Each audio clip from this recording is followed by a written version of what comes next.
श्री सीतारामचंद्र भगवान की जय। श्री राधा कृष्ण भगवान की जय। श्री हनुमान जी महाराज की जय। श्री राम कथा महोत्सव की जय। श्री वाल्मीकि भगवान की जय। श्री वेदव्यास भगवान की जय।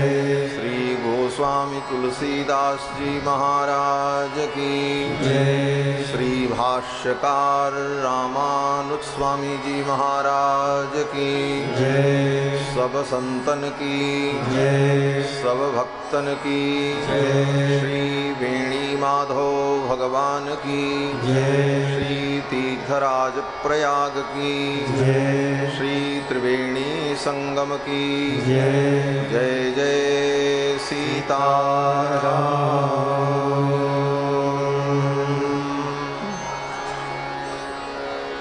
हरि ओम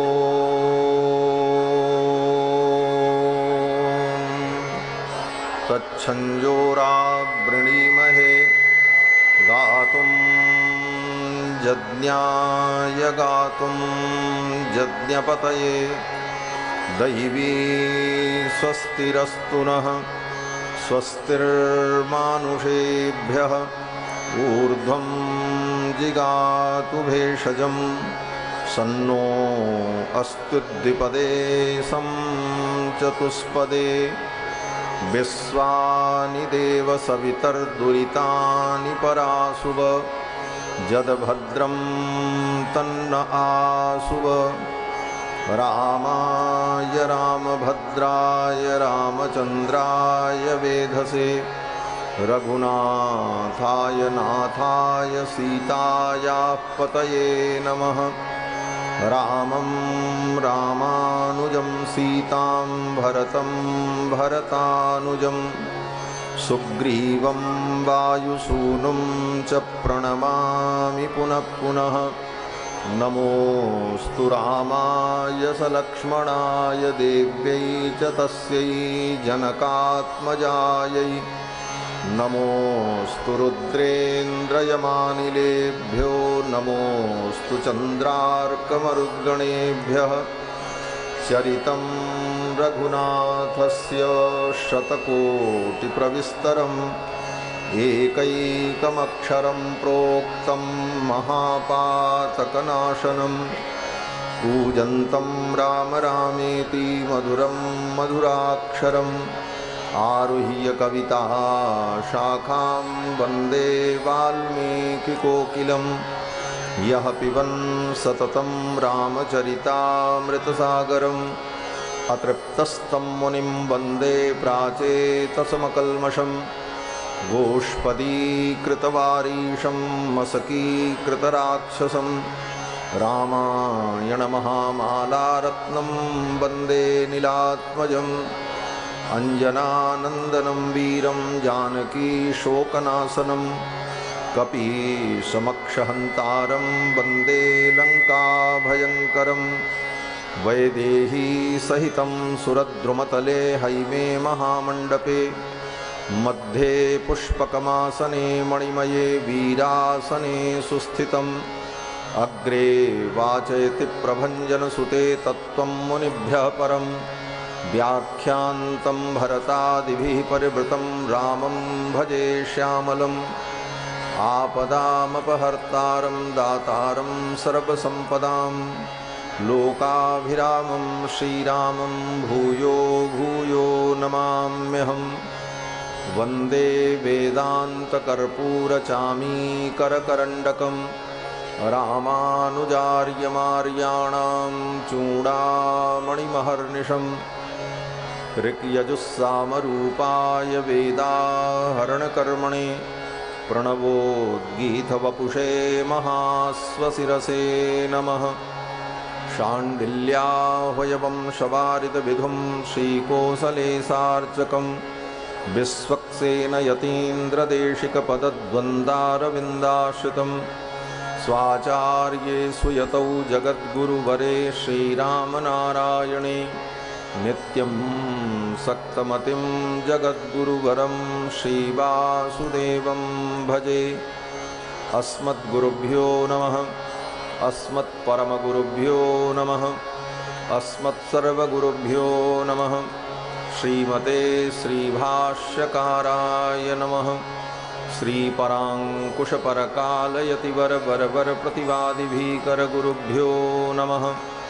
श्रीजानकीकान्तस्मरणं श्रीराधाकान्तस्मरणं सन्तपूर्वाचार्याः सहायाः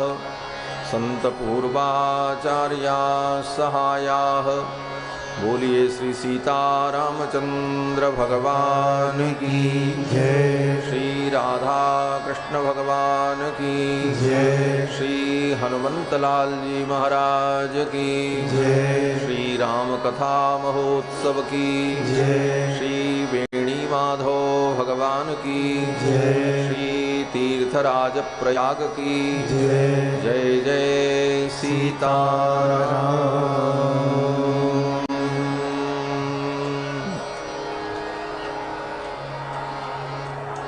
भगवान श्री सच्चिदानंद की कौशल्यानंद वर्धन भगवान श्री रघुनंदन की मंगलमयी कथा सुधा का हम सभी लोग श्रवण पुटपान करें। उसके पूर्व भगवान के मंगलमय नाम का श्रद्धा भक्ति के साथ संकीर्तन कर लें। पश्चात भगवान की पावन चर्चा श्रवण करेंगे। श्री राम जय राम जय जय राम। श्री राम जय राम जय जय राम। श्री राम जय राम जय जय राम। श्री राम जय राम जय जय राम। सीताराम जय सीताराम। सीताराम जय सीताराम। सीताराम जय सीताराम। सीताराम जय सीताराम। श्री राम जय राम जय जय राम। श्री राम जय सभी लोग गाइए प्रेम से। श्री राम जय राम जय जय राम। श्री राम जय राम जय जय राम। सीताराम जय सीताराम। सीताराम जय सीताराम। सीताराम जय सीताराम। सीताराम जय सीताराम। श्री राम जय जय राम। श्री राम जय जय राम। श्री राम जय जय राम। श्री राम जय जय राम। जय रघुनंदन जय सिया राम। जय रघुनंदन जय सिया राम। जय रघुनंदन जय सिया राम। जय रघुनंदन जय सिया राम। जानकी वल्लभ सीताराम। जानकी वल्लभ सीताराम। जानकी वल्लभ सीताराम। जानकी वल्लभ सीताराम।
Sir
रामचंद्र भगवान की जय। श्री हनुमान जी महाराज की जय। जय जय सीताराम।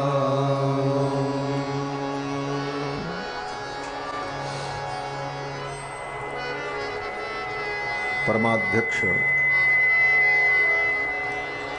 अनंत कोटि ब्रह्मांड नायक सर्वेश्वरेश्वर पुराण पुरुषोत्तम जानकी जानी धनुष पाणी भगवान श्री रघुनंदन, जिनके दिव्य मंगलमय चरित्र का हम सभी लोग रसास्वादन कर रहे हैं।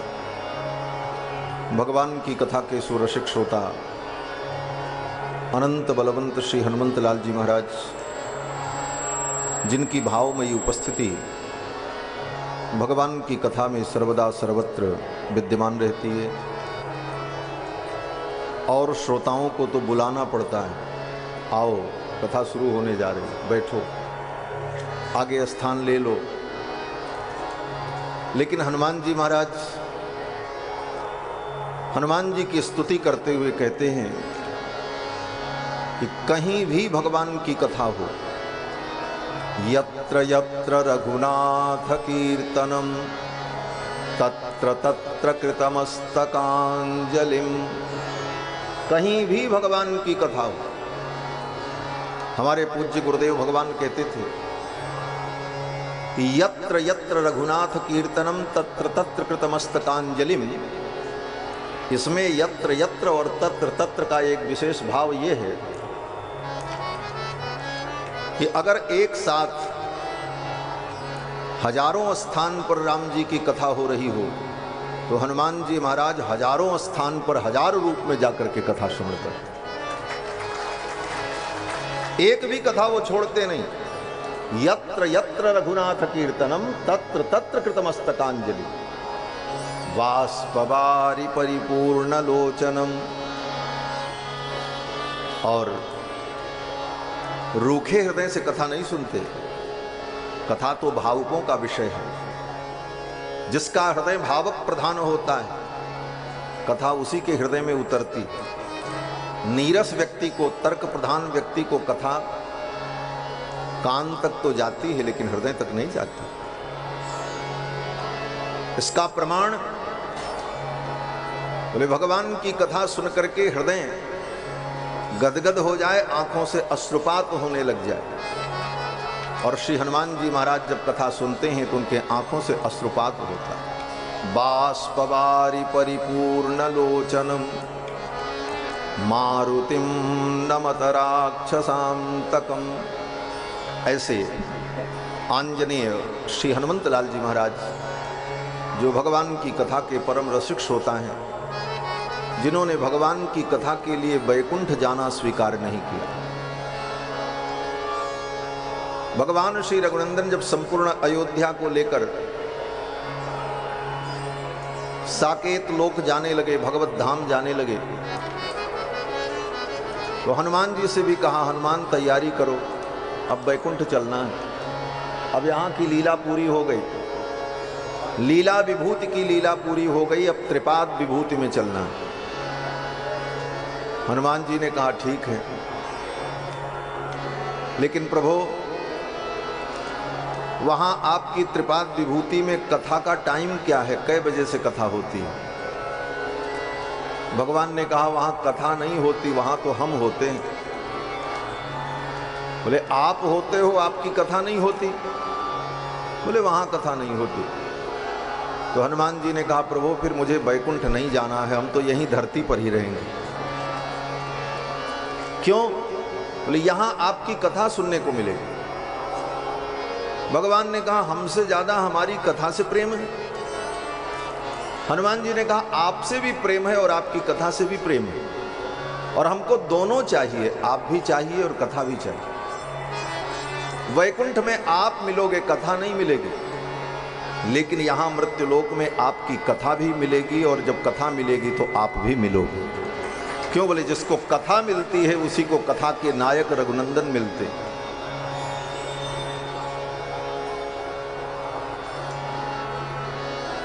हनुमान जी महाराज ने कहा हमको नहीं जाना। और हनुमान जी नहीं गए। आज भी हनुमान जी महाराज कथा सुनने के लिए रुके हुए हैं।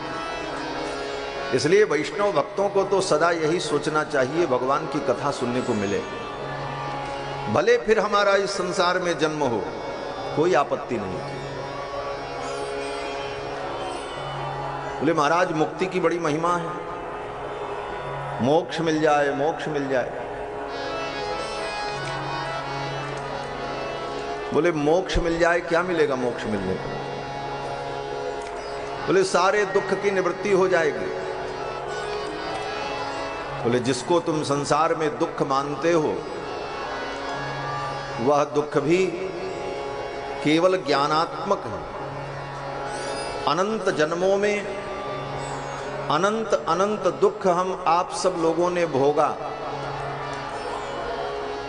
लेकिन कोई फर्क नहीं पड़ा।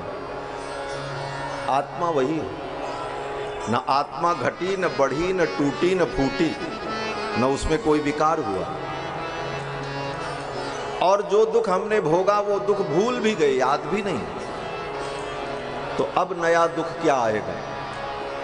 सब तो हमने भोग ही लिया है, और भोग करके उसको सहन करने का अभ्यास भी बना लिया है अनेक जन्मों से। अब कोई नया दुख आएगा भी तो कोई चिंता नहीं है, उसको भी भोग लेंगे, आदत पड़ चुकी है।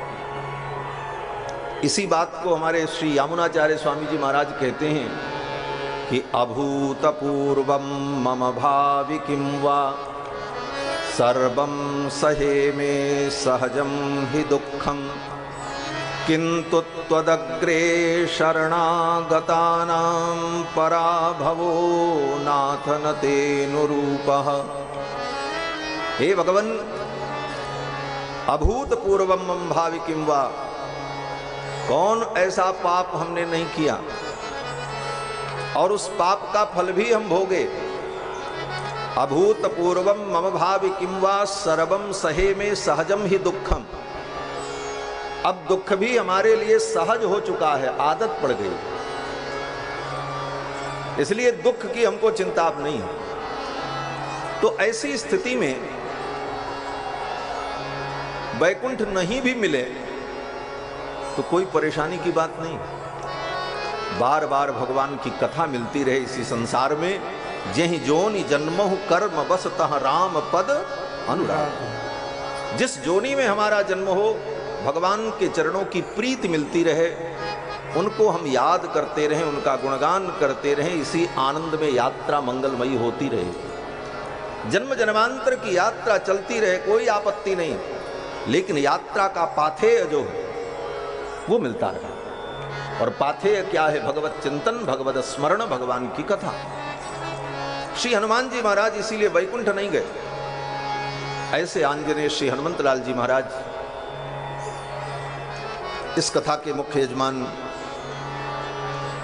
श्री प्रवेश कुमार तिवारी जी सपत्नीक सपरिवार कल आपके पुत्र पौत्रादि भी आ जाएंगे। और आप प्रतिवर्ष माघ मेले में वाल्मीकि रामायण की कथा श्रवण करते हैं।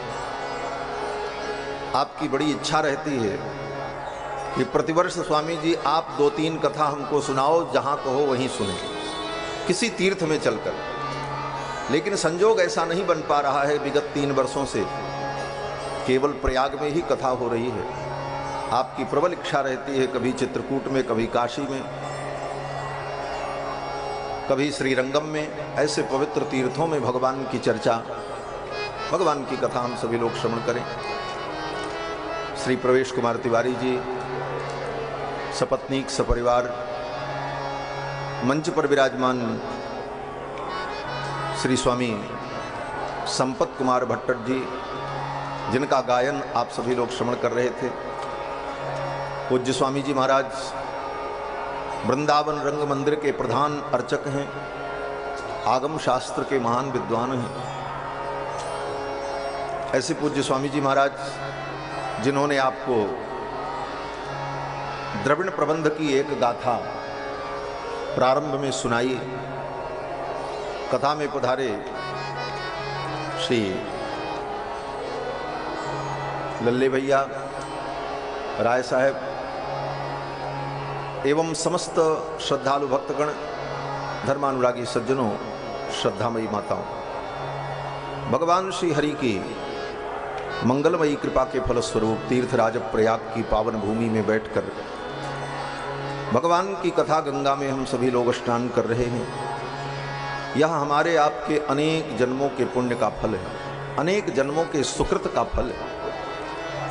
और भगवान की कथा में श्रद्धा हो जाए और भगवान की कथा सुनने में मन लगने लग जाए तो आप समझ लो कि आपने आज तक जो पुण्य किया है, जो अच्छे काम किए, उसका सही फल आपको मिल गया।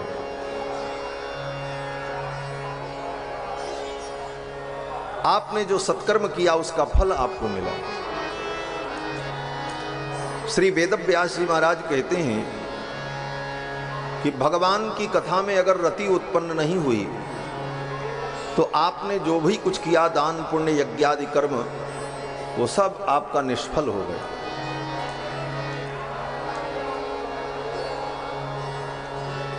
भगवान की कथा में रति उत्पन्न होने का मतलब ही है हमारे सत्कर्म सार्थक हो गए और उसका सही फल हमें मिल गया। श्रीमद् वाल्मीकि रामायण यह दिव्य ग्रंथ, इसका एक एक अक्षर हमारे जन्म जन्मांतर के पाप का नाश करने वाला, एकैकम अक्षरम प्रोक्तम महापातक नाशनम, इसका एक एक अक्षर महान से महान पाप को नष्ट करने वाला, गायत्री मंत्र का व्याख्यान भूत ग्रंथ है श्रीमद् वाल्मीकि रामायण। और वैष्णवता का संपूर्ण सिद्धांत, वैष्णव भक्ति का संपूर्ण सिद्धांत वाल्मीकि रामायण में ही गुंफित है। हमारे पूर्वाचार्यों ने वाल्मीकि रामायण के इस महासमुद्र से ही सारे रत्न निकालकर वैष्णव सिद्धांत की स्थापना की। वैष्णव भक्ति के जो विभिन्न बिंदु हैं, वे सारे बिंदु वाल्मीकि रामायण के द्वारा ही उद्भासित होते, प्रकट होते। ऐसा दिव्य ग्रंथ 24,000 श्लोकों में निबद्ध गायत्री मंत्र की व्याख्या रूप ये दिव्य ग्रंथ है। कल के प्रसंग में आप सभी लोगों ने श्रवण किया कि श्री विश्वामित्र मुनि अयोध्या आए राम जी को मांगने के लिए। विश्वामित्र जी को भी चिंता हुई, इधर तो दशरथ जी को चिंता हुई कि मेरे बेटों का ब्याह कैसे होगा, और उधर विश्वामित्र जी को क्या चिंता हुई, बोले वो यज्ञ कर रहे थे, विश्व के मंगल के लिए यज्ञ कर रहे। विश्वामित्र है, इनका नाम ही विश्वामित्र है। विश्वामित्र का मतलब जो विश्व के मित्र हैं, संपूर्ण विश्व के कल्याण के लिए यज्ञ कर रहे हैं। यज्ञ भी लोक मंगल के लिए, लोक कल्याण के लिए होता है। और जब यज्ञ लोक कल्याण के लिए, लोक मंगल के लिए होता है, उस यज्ञ की भगवान रक्षा करते हैं। और जो यज्ञ अपने अभिमान के संवर्धन के लिए, किसी को नीचा दिखाने के लिए, किसी का अपमान करने के लिए यज्ञ हो, तो वह यज्ञ विध्वंस हो जाता है। श्रीमद् रामचरितमानस आप सभी लोग पढ़ते हैं। श्री रामचरितमानस में 6 यज्ञ का वर्णन है। 6 लोगों ने यज्ञ किया, जिसमें 3 यज्ञ विध्वंस हो गया और 3 यज्ञ पूरा हुआ। दशरथ जी महाराज ने यज्ञ किया, उनका यज्ञ पूरा हुआ। विश्वामित्र जी ने यज्ञ किया, उनका यज्ञ पूरा हुआ। श्री जनक जी महाराज ने धनुष यज्ञ किया, उनका यज्ञ पूरा हुआ। और रामायण में ही रामचरितमानस में वर्णन है, दक्ष प्रजापति ने यज्ञ किया, लेकिन उनका यज्ञ विध्वंस हो गया। रावण ने यज्ञ किया, रावण का यज्ञ विध्वंस हो गया। वहां दसानन जाग कर करे लाग कछु यज्ञ। रावण का यज्ञ विध्वंस हुआ, मेघनाथ ने यज्ञ किया, मेघनाथ का यज्ञ भी विध्वंस हो गया। मेघनाथ मख करत अपावन, अपवित्र यज्ञ कर रहा था। आहुति देत रुधिर अरु भैंसा, खून और भैंसे के मांस की आहुति दे करके तांत्रिक यज्ञ कर रहा था। भगवान श्री राम कुमार लक्ष्मण और वानरी सेना का संहार करने के लिए, किसी के विनाश के लिए यज्ञ कर रहा था, इसलिए मेघनाथ का यज्ञ विध्वंस हो गया। यज्ञ जब लोक मंगल के लिए होता है तो भगवान उस यज्ञ की रक्षा करते हैं, क्योंकि भगवान का यज्ञ से बड़ा सुंदर संबंध है। भगवान यज्ञ से ही प्रकट हुए। दशरथ जी ने यज्ञ किया तभी तो भगवान प्रकट हुए और यज्ञ की रक्षा की। और विवाह भी राम जी का हुआ तो कहां हुआ, बोले यज्ञ में ही हुआ, वहां भी यज्ञ चल रहा था। धनुष यज्ञ सुनि रघुकुल नाथा, हरस चले मुनिवर के साथा, वहां भी यज्ञ चल रहा। और जिससे विवाह हुआ वो जानकी भी कैसे प्रकट हुई, बोले यज्ञ के लिए। जनक जी महाराज भूमि का शोधन कर रहे थे, यज्ञ की ही तैयारी चल रही थी। यज्ञ के लिए भूमि का शोधन प्रारंभ किया तो हल चलाते समय भूमि से जनकजा का प्रादुर्भाव हो गया, विदेहजा का प्रादुर्भाव हो गया। भई प्रगट कुमारी भूमि विदारी, जनहितकारी भयहारी, अतुलित छवि भारी मुनि मन हारी। जिस प्रकार भगवान का प्राकट्य हुआ उसी प्रकार श्री जानकी जी का प्राकट्य हुआ। भई प्रकट कुमारी भूमि विदारी, जनहितकारी भयहारी, अतुलित छवि भारी मुनि मनहारी, जनक दुलारी सुकुमारी।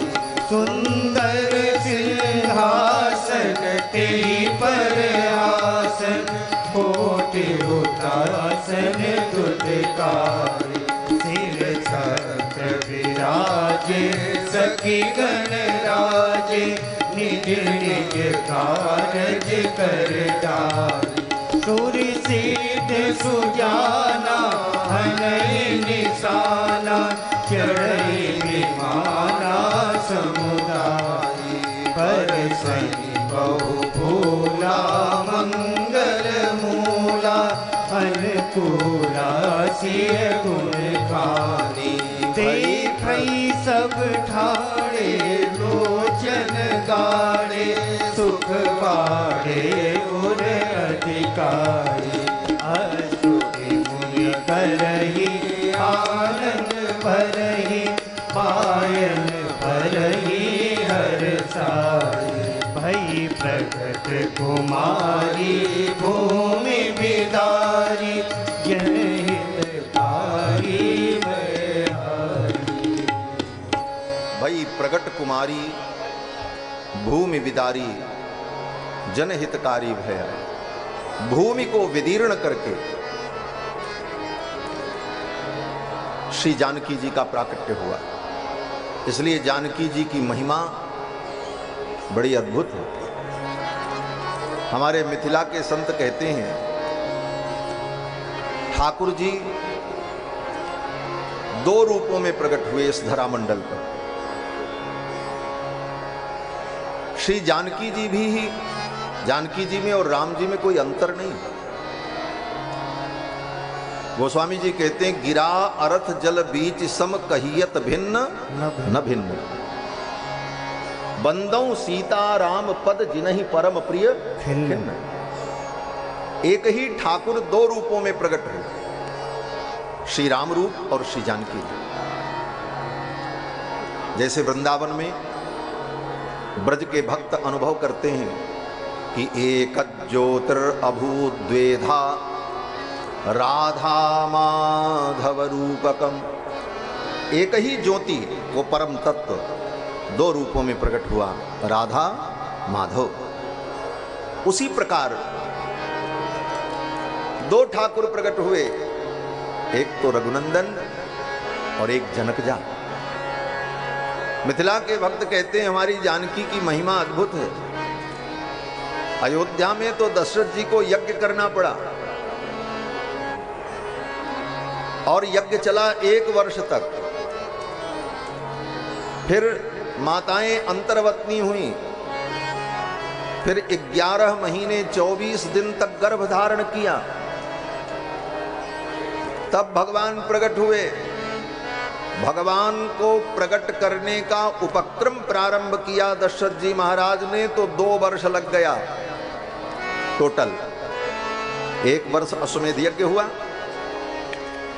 और 11 महीने 24 दिन भगवान गर्भ में रहे, तो 2 वर्ष तो हो ही गए, केवल 6 दिन अंतर है। उपक्रम करने के पश्चात 2 वर्ष की प्रतीक्षा के बाद रघुनंदन को दशरथ जी ने पाया। और जनकपुर की क्या महिमा है। मिथिलावासी कहते हमारे महाराज तो यज्ञ करने के लिए केवल भूमि का शोधन कर रहे थे, अभी यज्ञ शुरू भी नहीं हुआ, और ज्यों ही हल चलाया तब तक जानकी जी का प्रादुर्भाव हुआ। ये मिथिला की महिमा।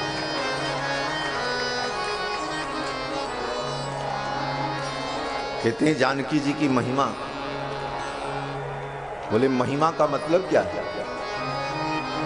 बोले मही माने पृथ्वी, और पृथ्वी जिसकी मां है महिमा तो उसी की।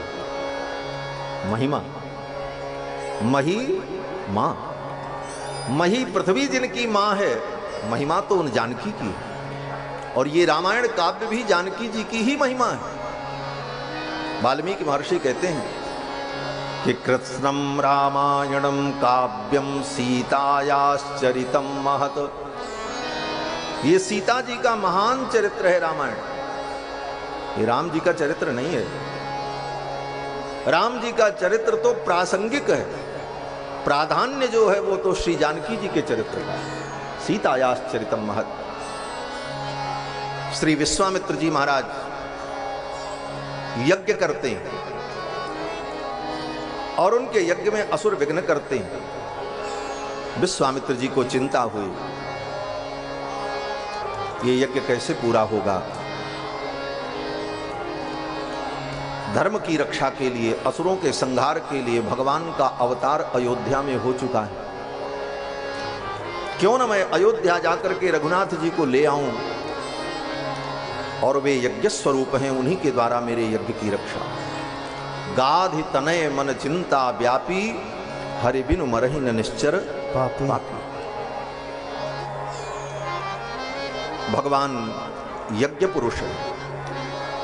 भगवान विष्णु के अनेक नामों में उनका नाम है यज्ञो यज्ञपतिर यज्वा यज्ञांगो यज्ञवाहन, यज्ञ भुक यज्ञ कृत यज्ञी यज्ञ भुक यज्ञ साधन। भगवान यज्ञ हैं, भगवान यज्ञ के साधन भी, भगवान यज्ञ के भोक्ता भी हैं। और यज्ञ में जो कुछ है वो सब भगवान का ही स्वरूप है। श्रीमद् भागवत महापुराण में जब ब्राह्मणों ने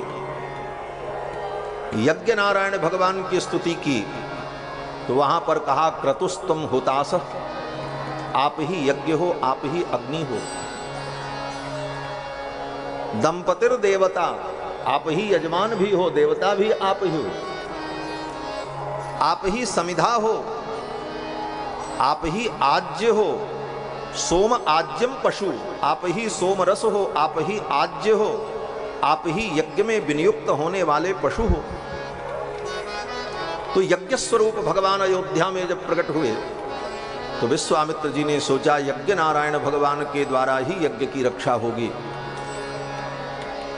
और मैं उन्हें लेकर के आऊं। विश्वामित्र जी अयोध्या आए और आकर के दशरथ जी से कहा कि अनुज समेत देहु रघुनाथा और निश्चर बधमय हो बसना था। अनुज के सहित रघुनाथ जी को आप दे दीजिए, इनके द्वारा निशाचरों का वध होगा और मैं सनाथ हो जाऊंगा। किसी ने कहा विश्वामित्र जी अभी तक अनाथ थे, अब सनाथ होना चाहते हैं। बोले हाँ, विश्वामित्र जी अनाथ ही थे। अरे इतने बड़े विद्वान, सकल विद्या पारंगत और अनेकानेक अस्त्र शस्त्र को जानने वाले विश्वामित्र जी अनाथ? कहते हाँ, अनाथ भी दो प्रकार के होते हैं। एक अनाथ तो वो जिसका दुनिया में कोई नहीं, दीनहीन मलिन अत्यंत दुखी खेद खिन्न, वो व्यक्ति अनाथ। और दूसरा अनाथ, बोले दूसरा अनाथ वो होता है जो अपने गर्व के कारण, अपनी उपलब्धियों के कारण किसी को अपना नाथ मानने को तैयार नहीं। हमसे बड़ा कौन है? कौन्योस्ति सदृशो मया, मेरे सदृश कौन है? मैं सब कुछ कर सकता हूं। इस भाव से युक्त होने वाला व्यक्ति भी अनाथ है, क्योंकि उसने रघुनाथ को नहीं माना, उसने यदुनाथ को नहीं माना, वो जगन्नाथ की शरण में नहीं आया, किसी को नाथ मानने को तैयार नहीं। विश्वामित्र जी की पूर्व स्थिति यही थी। देखो, किसी के जीवन का दो खंड होता है, एक पूर्वार्ध, एक उत्तरार्ध। पूर्वार्ध में कुछ कमी रहे लेकिन उत्तरार्ध उत्तम हो जाए तो उसका जीवन उत्तम माना जाता है।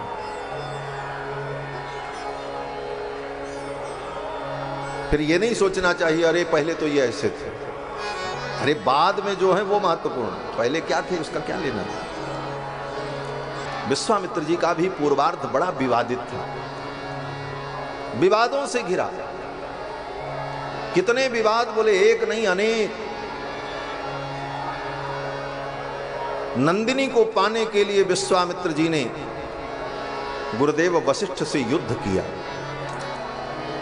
वशिष्ठ जी के कितने पुत्रों को मार डाला विश्वामित्र जी। त्रिशंकु को स्वर्ग पहुंचाने के लिए अपने हजारों वर्ष की तपस्या दांव पर लगा दी प्रतिस्पर्धा में, क्योंकि वशिष्ठ जी ने त्रिशंकु को कह दिया सशरीर स्वर्ग तुम नहीं जा सकते, तुम्हें स्वर्ग भेजने के लिए मैं यज्ञ नहीं कराऊंगा, क्योंकि ये विधि नहीं है। तो त्रिशंकु ने कहा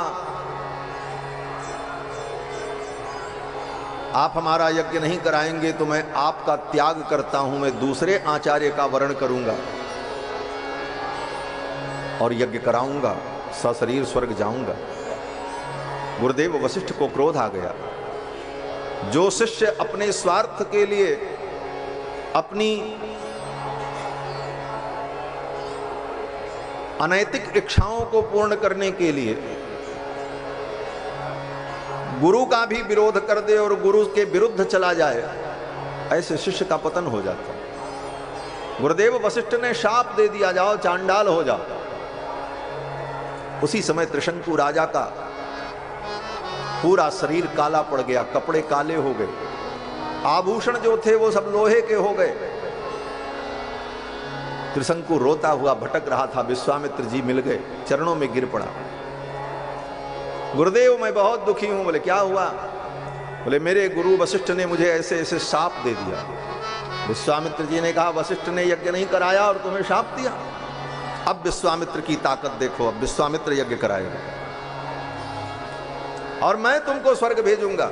जो काम वशिष्ठ नहीं कर सके वो मैं करूंगा। ये मैं जो आ जाता है ये बड़ी समस्या है।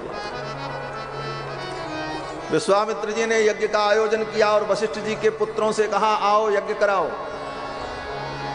वशिष्ठ जी के पुत्रों ने कहा जिस यज्ञ का जजमान चांडाल हो, गुरु शापित हो और जिस यज्ञ का आचार्य क्षत्रिय हो, यही वाल्मीकि रामायण में कहा, क्योंकि विश्वामित्र जी तब तक क्षत्रिय थे, ब्राह्मणत्व की प्राप्ति नहीं हुई। याजको यस्य क्षत्रियः, याजक तो ब्राह्मण ही होता, यज्ञ कराने वाला आचार्य ब्राह्मण ही हो सकता। अब ये तो कलयुग है, आजकल तो कोई कुछ भी करे, कोई किसी को रोक नहीं सकता। वशिष्ठ जी ने कहा, वशिष्ठ के पुत्रों ने कहा याजको यत्र क्षत्रियः, जिस यज्ञ में क्षत्रिय याजक हो और चांडाल जजमान हो, उस यज्ञ में हम जाएंगे तो क्या करेंगे, हमारा क्या प्रयोजन होगा। और वहां मैं अन्न ग्रहण करूं, जल ग्रहण करूं, यह धर्म नहीं होगा। पुत्रों ने जाना स्वीकार कर दिया तो विश्वामित्र जी ने वशिष्ठ जी के उन पुत्रों को शाप दे दिया। ये सब वशिष्ठ जी का, वो विश्वामित्र जी का पूर्व वृत्त है। मेनका अप्सरा आई तपस्या भंग करने के लिए, मेनका पर मोहित हो गए। मेनका जब जाने लगी तो विश्वामित्र जी ने कहा, तपस्या तो चली गई, अब तुम छोड़ करके कहां जा रही हो, तुम तो रहो। मेनका रह गई और 10 वर्षों तक मेनका विश्वामित्र जी के साथ रही। ये सब विश्वामित्र जी का पूर्व वृत्त है। लेकिन इन सब के बाद भी विश्वामित्र जी के चरणों में राम जी की अगाध श्रद्धा है, क्योंकि विश्वामित्र जी का उत्तर जीवन जो है वो दिव्य और अद्भुत है। विश्वामित्र जी महाराज पहले किसी को अपने सामने कुछ नहीं समझे। त्रिशंकु को स्वर्ग भेजा, त्रिशंकु मंत्र के प्रभाव से स्वर्ग जाने लगा, देवताओं ने ढकेल दिया स्वर्ग से। तुम गुरु के द्वारा शापित हो, तुम्हें स्वर्ग में स्थान नहीं मिलेगा, और सशरीर कोई स्वर्ग नहीं आ सकता। देवताओं ने स्वर्ग के द्वार बंद कर दिए। वो गिरने लगा, चिल्लाने लगा, गुरुजी बचाओ। विश्वामित्र जी ने अपना अश्रु उठाया और कहा, तिष्ठ तिष्ठ। वहीं पे रोक दिया उसको बीच में, न नीचे गिरे न ऊपर गिरे, बीच में ही त्रिशंकु लटक गया, उल्टा मुंह। त्रिशंकु ने कहा, गुरुजी अब हम कहां जाएं, अब न स्वर्ग जा सकते न पृथ्वी पर, आपने तो बीच में अटका दिया। विश्वामित्र जी ने कहा, अभी मेरी तपस्या के बल को तुमने कहां देखा, अब देखो मेरी तपस्या का बल। अगर ये देवता अपने स्वर्ग में तुम्हें प्रवेश नहीं देते हैं तो मैं तुम्हारे लिए दूसरा स्वर्ग बना दूंगा। लो, दूसरा स्वर्ग बनाने लगे। अपने सामने किसी को मानने को तैयार नहीं। विश्वामित्र जी ने कहा, दूसरा स्वर्ग बनाऊंगा, दूसरा इंद्र बना दूंगा, दूसरी सृष्टि बना दूंगा। तपस्या में बड़ा बल है भैया, तपस्या से सब कुछ संभव है। बड़े बड़े दुर्दांत असुर भी जो शक्तियां प्राप्त करते हैं वो तप से ही प्राप्त करते हैं। चाहे रावण चाहे कुंभकर्ण हो, सबने तप से ही तो बल अर्जित किया। हां, बात यह है कि उस बल का उन्होंने दुरुपयोग किया। विश्वामित्र जी ने कहा, दूसरा स्वर्ग बना देंगे, अन्यमिंद्रम करिष्यामि, दूसरा इंद्र मैं बना दूंगा। दूसरा स्वर्ग बनाने लगे। दूसरा स्वर्ग बनाने का प्रोजेक्ट जो था विश्वामित्र जी का, वो शुरू हो गया, कार्यवाही शुरू हो गई, बनने लगा। देवता परेशान हो गए, सबने आकर के, ब्रह्मादिक देवताओं ने विश्वामित्र जी को किसी प्रकार मनाया, तब वो कार्य रुका। तो ऐसे विश्वामित्र जी महाराज, ये उनका पूर्वार्ध, जिन्होंने कभी किसी के सामने झुकना स्वीकार नहीं किया, और यह उनका स्वाभाविक गुण भी था, क्योंकि क्षत्रिय कुल में जन्म था, तो क्षत्रिय का तेज तो तेज होता। लेकिन बाद में विश्वामित्र जी को लगा, जीवन में विनम्रता, सरलता, सहनशीलता, ये सद्गुण ही व्यक्ति को महान बनाता है। वशिष्ठ जी इसलिए महान हैं कि उनके अंदर ये सारे सद्गुण हैं, और इसीलिए विश्वामित्र जी ने सोचा, अब मैं भगवान की शरण में जाऊं और मैं भी किसी को अपना नाथ मान लूं। आज तक मैंने किसी को अपना नाथ नहीं माना। किनकी शरण में जाऊं? बोले, अब रघुनाथ जी की शरण में चलते हैं। और विश्वामित्र जी रघुनाथ जी की शरण में आए। ये मानो विश्वामित्र जी की शरणागति हो रही है। वाल्मीकि रामायण दीर्घ शरणागति ग्रंथ है। इस ग्रंथ में पग पग पर शरणागति का वर्णन है। पहले देवताओं ने भगवान की शरणागति की, जब रावण के त्रास से दुखी हो गए तो देवता भी भगवान की शरण में आए। जय जय सुरनायक जन सुखदायक प्रणतपाल भगवंता। विश्वामित्र जी शरण में आए, दंडकारण्य के मुनि महात्मा शरण में आए, सबरी शरण में आई, विभीषण शरण में आए, सुग्रीव शरण में आए, सबकी शरणागति हो रही। विश्वामित्र जी महाराज अयोध्या आए और कहा, अनुज समेत देहु रघुनाथा, निश्चर बधमय होप सनाथा। निशाचरों का वध होगा और इनको पा करके मैं सनाथ हो जाऊंगा। दशरथ जी ने पहले तो मना किया, न रामम ने तुमर्हसी, मेरे राम को आप नहीं ले जा सकते। हे विप्र, विप्र कहो नहीं बचन विचारी। ये विप्र कहने का भाव क्या है? अभी तक तो दशरथ जी कह रहे थे गुरुदेव, मुनिवर, कौशिक, अब कहते हैं विप्र। जब राम जी को मांगा तो दशरथ जी ने कहा, हे विप्र, आपने विचार करके नहीं कहा। चौथे पन पायो सुत चारी, विप्र भजन नहीं कहो बिचारी। चौथे पन पायो सुत चारी, विप्र भजन नहीं कहो बिचारी। विप्र भजन नहीं कहो बिचारी। विप्र भजन नहीं कहो बिचारी। दशरथ जी ने कहा, आप विप्र हैं, कम से कम आप अपने विप्रत्व पर विचार करो। विप्र का मतलब क्या है? बोले विप्र विशिष्ट रूपेण प्रपूरयति इति विप्र। जो विशेष रूप से परिपूरित करने वाला है उसको विप्र कहते हैं। जो हमारी कमियों को दूर कर दे, हमें भर दे, हमें परिपूरित कर दे, हमें पूर्ण कर दे।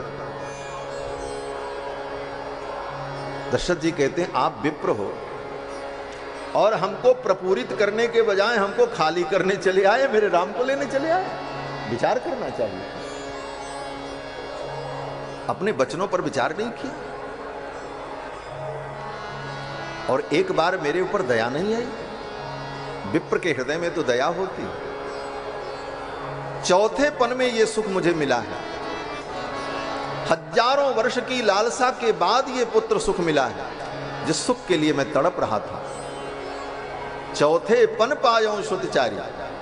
और यही भाव वाल्मीकि जी भी कहते हैं। दशरथ जी ने कहा कि कृच्छेणोत्पादितश्चायं न रामं नेतुमर्हसि। इनको पाने के लिए हमने कितने पापड़ बेले हैं। हाँ, ऐसे नहीं मिले। 60,000 वर्ष की साधना थी, उसके बाद यज्ञ किया, कितने देवता मनाए, कितने देवता की पूजा की, क्या क्या किया, तब ये मिले हैं। और आपको दया नहीं आई और मेरे राम को लेने आए। सुन लो, मैं मर जाऊंगा लेकिन अपने राम को नहीं दूंगा। मेरा प्राण ले लो, मेरा धन ले लो, मेरा सर्वस्व ले लो, मैं अपने राम को नहीं दे सकता।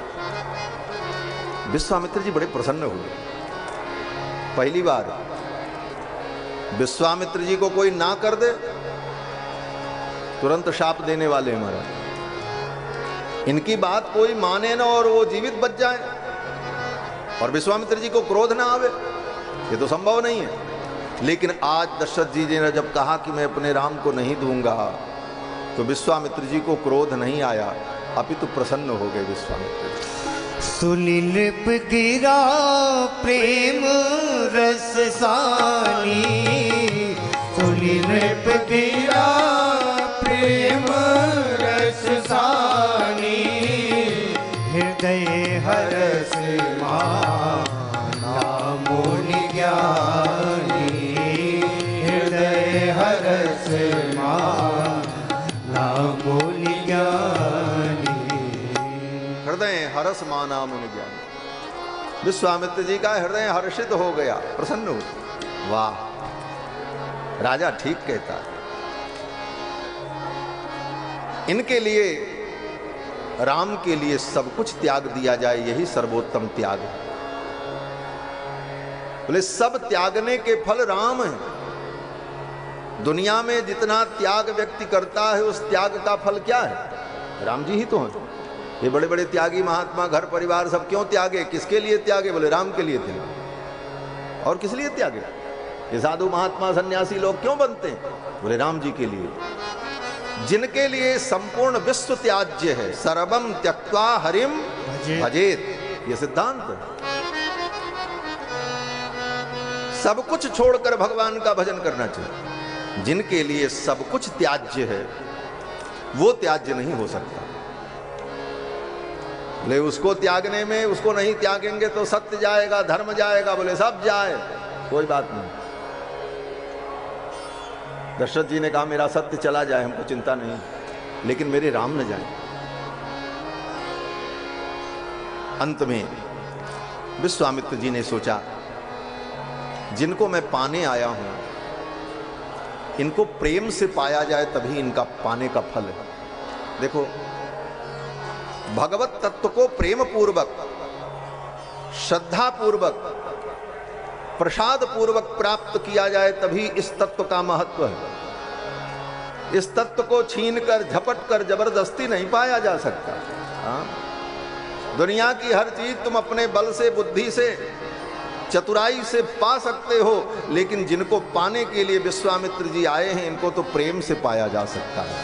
राम ही केवल प्रेम प्यारा, राम ही केवल प्रेम प्यारा।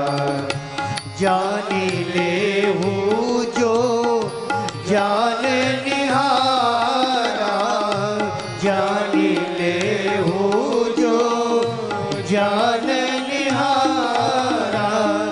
राम ही केवल प्रेम प्यारा, राम ही केवल प्रेम प्यारा। राम ही केवल प्रेम प्यारा। इस चौपाई को बार बार पढ़ो, लेकिन अन्य शब्दों पर कम ध्यान दो। एक शब्द पर केवल विचार करो। कौन शब्द? बोले केवल शब्द। इस चौपाई को पढ़ते समय राम ही केवल प्रेम प्यारा, केवल राम जी प्रेम से ही प्रसन्न हो।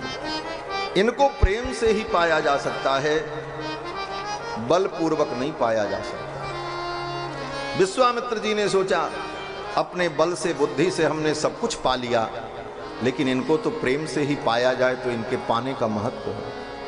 और अंत में विश्वामित्र जी उठ करके खड़े हो गए, अपना कमंडल उठाया, मृगचर्म लपेटा। बोले ठीक है राजन, यदि तुम अपने राम को देने में समर्थ नहीं हो, यदीदं ते क्षमं राजन गमिष्यामि यथागतम। यदीदं ते क्षमं राजन, हे राजन अगर आप अक्षम हैं, राम को नहीं दे सकते, तो गमिष्यामि यथागतम, मैं जैसे आया हूं ऐसे ही चला जाऊंगा। लेकिन राजन एक बात सोच लेना, मैं तो चला जाऊंगा, लेकिन मेरे जाने के बाद क्या होगा? दशरथ जी तो मन में कह रहे थे जल्दी जाओ, जो होगा देखा जाएगा। उनको तो लग रहा था मेरे राम को लेने आए, जल्दी जाओ। लेकिन विश्वामित्र जी कहते हैं मिथ्या प्रतिज्ञ काकुस्थ सुखी भव सुहृत वृतः। विश्वामित्र जी ने शाप नहीं दिया। विश्वामित्र जी को कोई इतना कह दे जाओ हम आपकी बात नहीं मानेंगे, मजाल है किसी को? विश्वामित्र जी तुरंत शाप दे देंगे, लेकिन दशरथ जी को शाप नहीं दिया, आशीर्वाद दिया विश्वामित्र जी। वाल्मीकि जी लिखते हैं कि सुखी भव सुहृद वृतः विश्वामित्र जी कहते हैं अपने सुहृद परिजनों के सहित रहकर आप सुख का अनुभव करो, मेरा आशीर्वाद है, मैं जा रहा हूं। लेकिन एक बात सोच लेना राजन, मेरे जाने के बाद आने वाले काल में इतिहास में ये लिखा जाएगा कि रघुवंश में एक राजा दशरथ हुआ जो ब्राह्मणों के सामने, ऋषियों के सामने झूठी प्रतिज्ञा करता था, झूठ बोलता था। मिथ्या प्रतिज्ञा काकुस्थ, हे ककुस्थ कुलभूषण, सारी दुनिया ये कहेगी राजा दशरथ मिथ्या प्रतिज्ञ था, झूठी प्रतिज्ञा करता। तुम्हारे वंश की ये कीर्ति नहीं है, तुम्हारे वंश की कीर्ति तो है रघुकुल रीत सदा चली आई, प्राण जाए पर वचन न जाए। ठीक है, मैं जा रहा हूं। विश्वामित्र जी चलने को तैयार हुए, तब तक उनकी दृष्टि वशिष्ठ जी पर गई।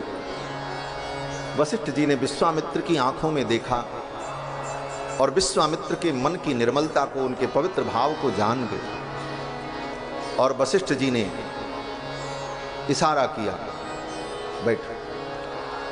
विश्वामित्र जी ने वशिष्ठ जी की ओर देखा कातर नेत्रों में, और नेत्रों की ही भाषा में विश्वामित्र जी ने वशिष्ठ जी से कहा, मुनिवर, मैंने बहुत प्रतिस्पर्धा आपसे की, लेकिन आज तक मैं आपके बराबर नहीं हो सका। ब्रह्मर्षि तो मैं बन गया, लेकिन आप तो ब्रह्म के गुरु बन गए, ब्रह्म को ही आपने अपना शिष्य बना लिया, मैं आपकी बराबरी नहीं कर सकता।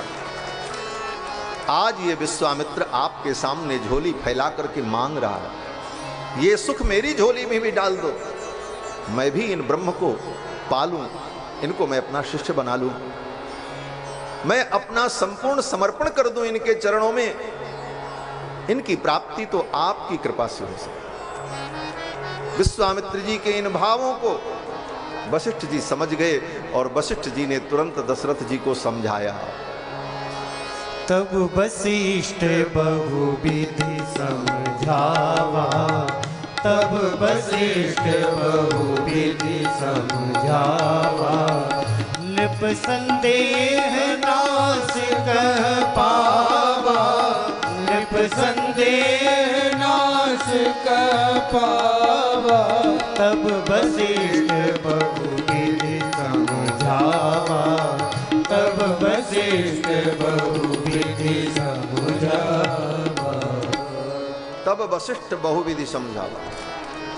वशिष्ठ जी ने क्या समझाया? बोले बहु की विधि समझाई। हाँ, बोले राजन, आप चाह रहे थे कि घर में बहू आ जाए। दशरथ जी ने कहा हाँ, यही तो विचार चल रहा था, तब तक कहाँ से ये विश्वामित्र जी आ गए बीच में, वो तो बात अधूरी रह गई। बोले बस बस उसी को पूरा करने के लिए विश्वामित्र जी आए हैं, इनके साथ रघुनाथ जी जाएंगे और उधर से ब्याह करके बहू लेकर के आएंगे। दशरथ जी ने कहा ऐसा? बोले हाँ, इसीलिए तो ये आए। अरे वो तो राक्षसों को मारने के लिए मेरे रघुनंदन को लेने आए हैं। वशिष्ठ जी ने कहा तेसाम निग्रहणे सक्तः स्वयं च कुशिकात्मजः। कुशिक नंदन विश्वामित्र जी उन राक्षसों को मारने में स्वयं समर्थ हैं, वो कोई बहुत बड़ा काम नहीं है, वो तो बहाना है। बोले तब क्यों आए? तो वशिष्ठ जी ने कहा तव पुत्र हितार्थाय त्वामुपेत्याभियाचते। तुम्हारे पुत्रों का हित करने के लिए आए हैं और तुम्हारे दरवाजे पर याचना करने आए हैं। राजन विचार करो, ऐसा हितैषी दुनिया में कौन होगा? ये ब्राह्मण बड़े हितैषी हैं महाराज। किसी के दरवाजे पर भिखारी बनकर, याचक बनकर के जाते हैं। किस लिए जाते? बोले उसका हित हो जाए। उनकी उस याचना में भी देने वाले का हित निहित होता है। इसीलिए वशिष्ठ जी कहते हैं तव पुत्र हितार्थाय त्वाम उपेत्याभियाचते। तुम्हारे पास आकर के मांग रहे हैं। ऐसा हितैषी कहां मिलेगा जो स्वयं चल करके आपके द्वार पर आवे और आपसे ही मांगकर आपके सामने हाथ फैलाकर आपका हित करे? ऐसा हितैषी कहीं मिलेगा? ये आपका हित करने आए। दशरथ जी महाराज ने कहा कि ये ले जाएंगे तो कहां ब्याह कराएंगे, कैसे कराएंगे?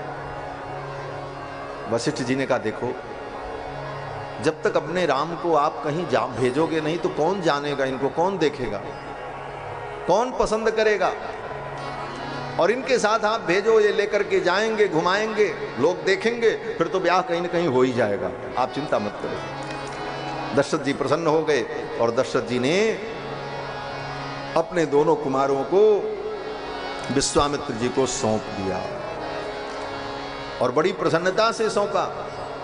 दशरथ जी ने कहा, मुनिवर, ये दोनों बालक मेरे प्राण हैं और मैं आपको सौंप रहा हूं, और अब आज से आप ही इनके पिता हो। तुम मुनि पिता आन नहीं हो, आप ही इनके पिता। दशरथ जी ये भी कह सकते थे, आप इनके गुरु हो, आप इनके अभिभावक हो, आप इनके संरक्षक हो, लेकिन नहीं। दशरथ जी कहते हैं, तुम मुनि पिता, आप ही इनके पिता। क्यों? बोले, दशरथ जी कहते हैं, महाराज ले जाओ मेरे छोरों को, और कहीं इनका ब्याह तय हो जाए तो ब्याह करा देना।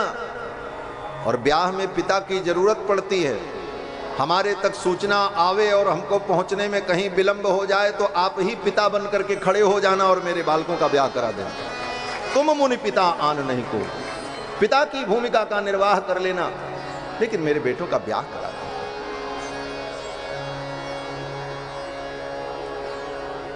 विश्वामित्र जी बड़े प्रसन्न हुए भगवान को पाकर, मानो सब कुछ मिल गया, महानिधि मिल गई। विश्वामित्र महानिधि पाई। वास्तव में महानिधि तो भगवान ही है। वेदों के जितने मंत्र हैं उन मंत्रों का परम तात्पर्य परमात्मा ही है। वेदे रामायणे चैव पुराणे भारते तथा आदि मध्य तथा चांते हरि सर्वत्र गीयते। वेद से लेकर पुराण पर्यंत समस्त शास्त्रों का परम तात्पर्य क्या है? बोले, परम तात्पर्य भगवान ही है और कुछ नहीं। दुख सुख पाप पुण्य, अमुक अमुक फल की प्राप्ति, अमुक अमुक लोक की प्राप्ति, अमुक अमुक स्वार्थ की पूर्ति, ये सब तो केवल बहाना है।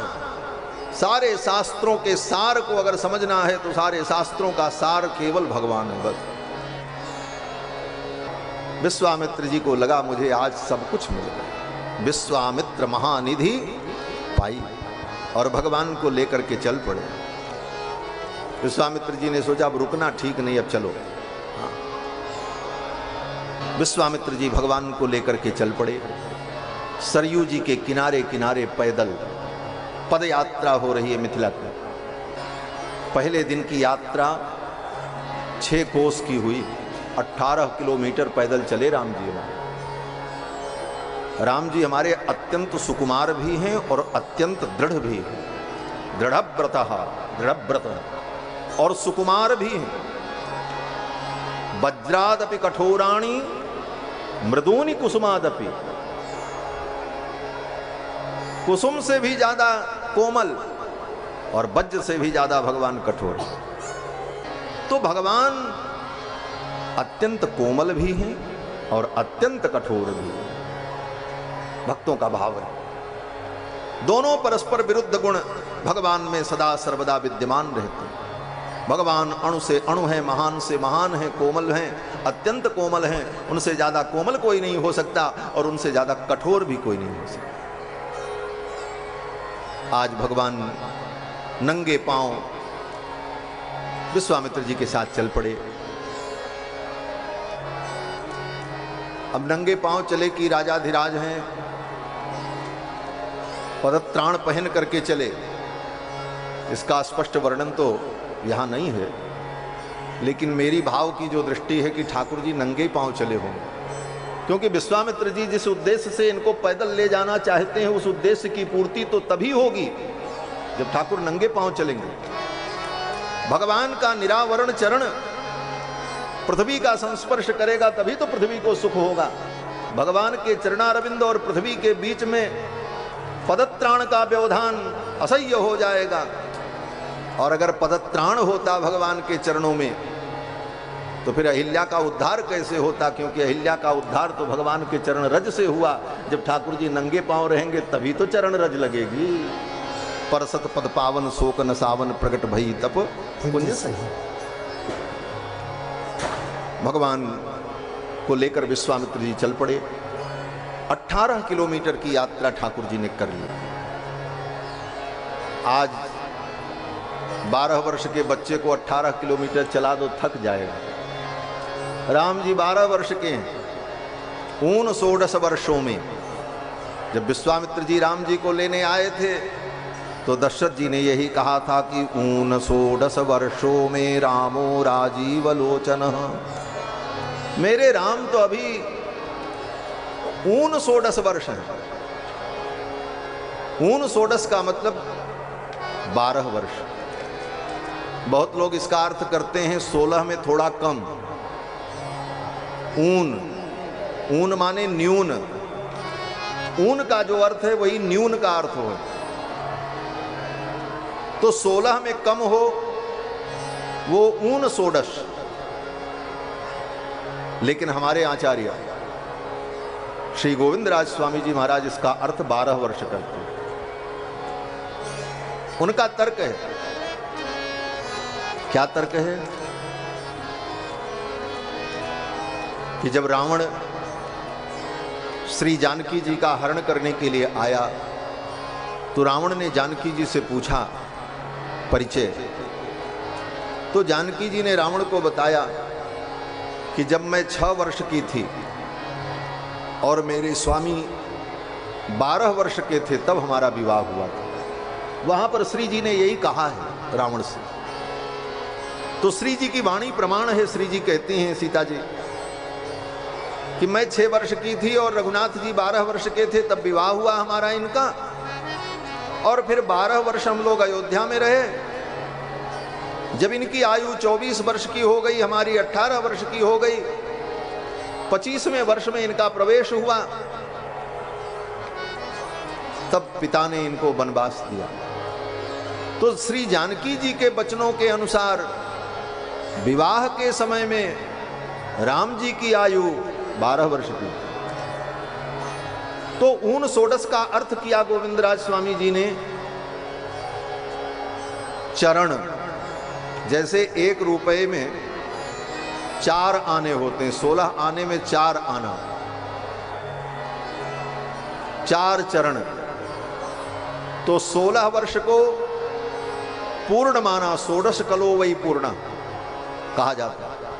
तो 16 में कम माने 1 चरण कम, अर्थात 4 वर्ष कम, अर्थात 12 वर्ष। ऐसा अर्थ गोविंदराज स्वामी जी ने किया।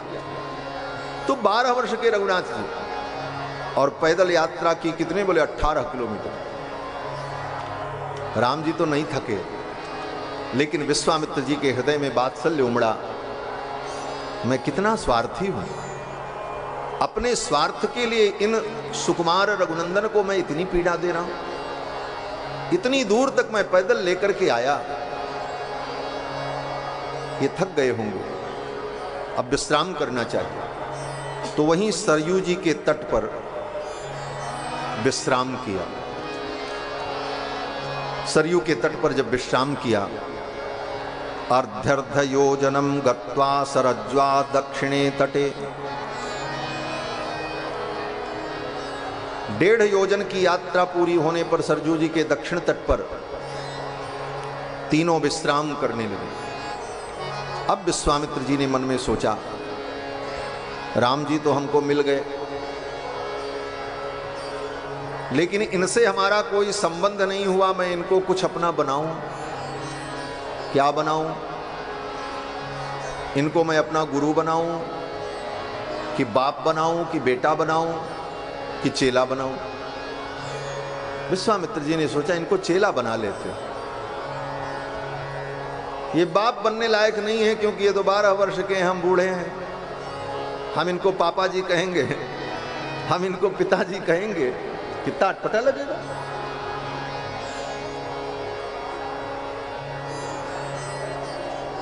और मैं इनका पिता बनूं, ये मुझे पिताजी कहें। यह सुख तो दशरथ को मिला है, इसके लिए दशरथ ने तप किया। ब्रह्म के पितृत्व को प्राप्त करने के लिए तप किया, और पुत्र रूप में पाया तो वह सुख उनका मैं छीन लूं, ये ठीक नहीं।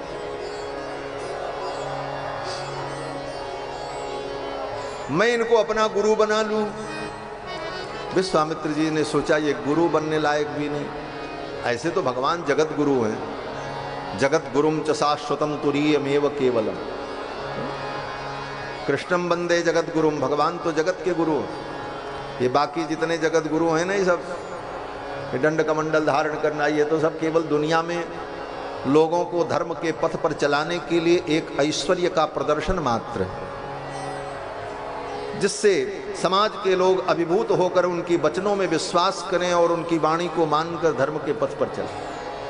यथार्थ में जगत गुरु तो भगवान है।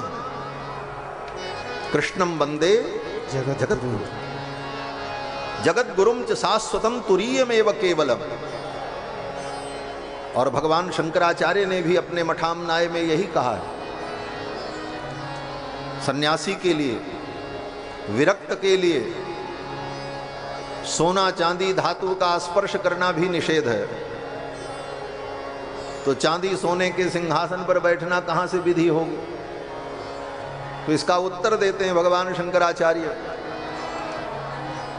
कि केवलम धर्म उद्देश्य विभवो बाह्य चेतसाम, मठामनाय में, कि धर्म का उद्देश्य अगर है तो इस वैभव के साथ आचार्य को रहना चाहिए, जिससे समाज उनकी बात को स्वीकार करे।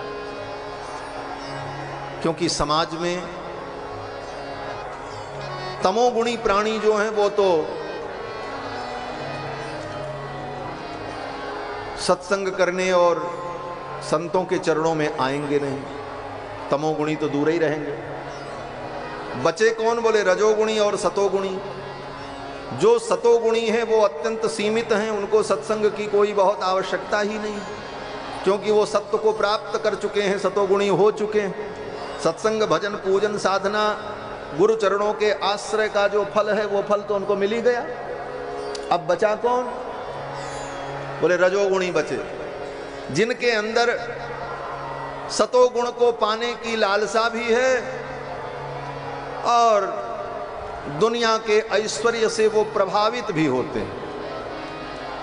ऐसे व्यक्ति को सतोगुण की ओर प्रेरित करने के लिए रजोगुणी संसार के जो प्राणी हैं वो रजोगुण से ही प्रभावित होते हैं। उनको तो वैभव जब दिखता है तब प्रभाव होता, अरे इनका वैभव ऐसा है, अरे ये तो बड़े लोग हैं, उन्हीं की बात प्रभावशाली लगती है। इस दृष्टि से आचार्यों ने ये नियम बनाया कि संसार के रजोगुणी प्राणियों को धर्म में प्रेरित करने के लिए महापुरुष लोग, धर्माचार्य, शंकराचार्य, रामानुजाचार्य प्रभृति जो आचार्य हैं वो अपने वैभव से, अपने प्रोटोकॉल से चलें, जिससे समाज उनके आदेश को, उनके वैभव को माने और उनके बताए हुए मार्ग पर विश्वास करे। उद्देश्य केवल इतना ही है और ये बाकी कोई उद्देश्य नहीं। केवलम धर्मम उद्देश्य विभवो, ये वैभव क्या है? बोले धर्म के उद्देश्य के लिए। लेकिन इस वैभव के रहते हुए भी इससे संपृक्त नहीं होना चाहिए। भगवत्पाद शंकराचार्य कहते हैं पद्मपत्र नयम व्रजेत, जैसे पद्मपत्र होता है, कमल का पत्ता होता है, कमल पानी में रहते हुए भी पानी से निर्लिप्त रहता है, उसी प्रकार निर्लिप्त रहना चाहिए। तो महाराज जगत गुरु तो भगवान है केवल। कृष्णम वंदे जगत गुरु, जगत गुरुम च शाश्वतम तुरीयमेव केवलम। तो विश्वामित्र जी ने सोचा ऐसे तो ये जगत गुरु हैं, लेकिन लीला कर रहे हैं तो लीला के अनुसार होती। अब मैं इनको अपना गुरु बनाऊं तो लोग क्या कहेंगे? मैं ब्राह्मण ब्रह्मर्षि और ये क्षत्रिय कुमार, मैं इनको अपना गुरु बनाऊं तो ये गुरु भी नहीं बन सकते मेरे। तब विश्वामित्र जी ने सोचा अब एक ही रास्ता बचा है, ये पिता नहीं बन सकते, मैं इनका पिता नहीं बन सकता, ये मेरे गुरु नहीं बन सकते, लेकिन मैं इनका गुरु बन सकता हूँ, इनको मैं अपना चेला बना लूँ। और विश्वामित्र जी ने तुरंत राम जी को, लक्ष्मण जी को अपना चेला बना लिया। ये महात्मा साधु लोग चेला बनाने में बहुत आगे रहते हैं। कोई बढ़िया आदमी मिल जाए, चेला बना लो तुरंत। और राम जी से बढ़िया कौन मिलेगा भैया? सच पूछो तो राम जी जैसा चेला मिल जाए ना तो दुनिया में किसी चेले की जरूरत ही नहीं है, सारा चेला झमेला है। चेला तो राम जी है। हाँ, राम जी जैसा एक शिष्य मिल जाए उस गुरु को गुरु धन्य हो जाए। विश्वामित्र जी ने सोचा बस इनको मैं अपना गुरु बना लूं, विश्वामित्र जी ने सोचा इनको अपना चेला बना लूं, और गुरु जी ने तुरंत विलंब नहीं किया। सायंकाल की वेला थी, सूर्यास्त होने वाला था। विश्वामित्र जी ने कहा जाओ राम, सरयू जल में आचमन करके प्राणायाम करके प्रोक्षण करके जल्दी से आओ।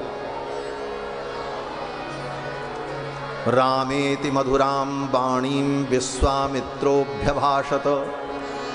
अत्यंत मधुर वाणी में राम जी ने, विश्वामित्र जी ने कहा राम गृहाण वत्स सलिलम, गृहाण वत्स सलिलम मा भूतकालस्य पर्ययः। हे वत्स, हे पुत्र, विलंब मत करो, जाओ जल्दी से आचमन करके आओ। मा भूतकालस्य पर्ययः, विलंब मत करो, ये कहने का भाव क्या है विश्वामित्र जी का? बोले विश्वामित्र जी राम जी को अपना बनाना चाहते और भगवान को अपना बनाने में विलंब नहीं करना चाहिए। जितना जल्दी भगवान को अपना बना लो, जितने जल्दी भगवान को अपना बना लोगे धन्य हो जाओगे। और ये सोचोगे कि बाद में भजन करेंगे, बाद में भक्ति करेंगे, अरे अभी तो पूरी जिंदगी बची है, आगे सब कर लेंगे। बोले ये तुम्हारी भूल है। आज और अभी, गोस्वामी जी कहते हैं बिगड़ी जन्म अनेक की सुधरे अबही आज, हो ही राम को राम जप तुलसी तज सुसमाज। आज ही राम जी के हो जाओ, राम जी को अपना बना लो।